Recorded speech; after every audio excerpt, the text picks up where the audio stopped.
Hey hello everyone, welcome back to my page. I hope সবাই খুব ভালো আছে আর আমি খুবই ভালো আছি।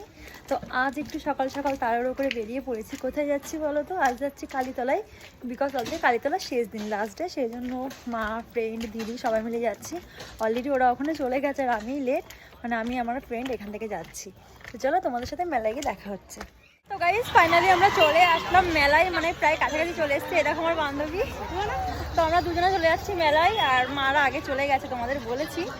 তো অনেকটা আগে না টোটো আমাদের নামিয়ে দিয়েছে, কিছু করার নেই, আজকে লাস্ট ডে। তো তোমরা ভিডিওটার সাথে থেকে, অনেকটা টুইস্ট আছে। আর এই যে funny man, woman, funny woman. চলো যাই।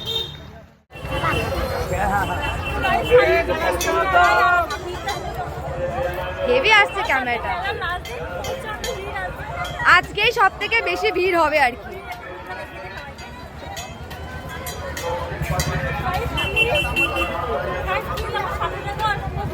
সাথে দেখো, পাশে দেখো। দেখো তোমাদের সাথে কথা বলতে বলতে আমি কিন্তু পুরো মেলার ভিতরে ঢুকে গেছি। আর এই দেখো আমাদের জাগ্রত মন্দির, বনগাঁর সব থেকে বড় মন্দির। মানে এই মন্দিরটা এতটা জাগ্রত, কি বলবো তোমাদের, মায়ের মন্দির। যে আসুনি প্লিজ একবার করে তোমরা ভিজিট করে যাও। আমি মন থেকে বলছি, সত্যিই তোমাদের ভালো লাগবে। কালীতলার মন্দির এতটাই সুন্দর, এখানে দুটো মন্দির আছে। তো দেখো লাস্টের দিন এখানে কাঠের মেলা হয়, তো সেই মেলাতেই আমরা এসেছি, ভাঙা মেলা যাকে বলে আর কি। যেখানে প্রচুর রকমের ফার্নিচার পাওয়া যায়, সব কাঠের, কিন্তু পালিশ করা না এগুলো। তোমাদের একটু দেখে কিনতে হবে। বেডটা কিনলি নাকি?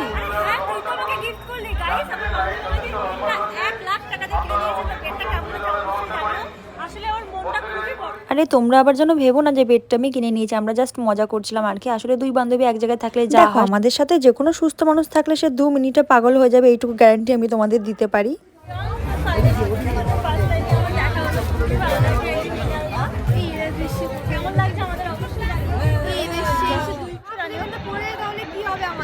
আমার কিছু হবে না, আমার ফোনটার অনেক কিছু হয়ে যাবে। তো কে কে ব্রিজে উঠে অবশ্যই আমাকে জানিও। দেখো ইছামতি নদী। দেখো মেলায় ঘোরা শেষে আমার মনে পড়লো আমার তো তিলকই কাটা হয়নি। তো আমার মা আমাকে জোর করে বললো যে তুই একটু তিলকটা কেটে নে, দেখতে ভালো লাগবে। তো মায়ের কথা শুনে আমি একটু তিলকটা কাটলাম। আর দেখো সত্যি মুখটা ভালো লাগছে।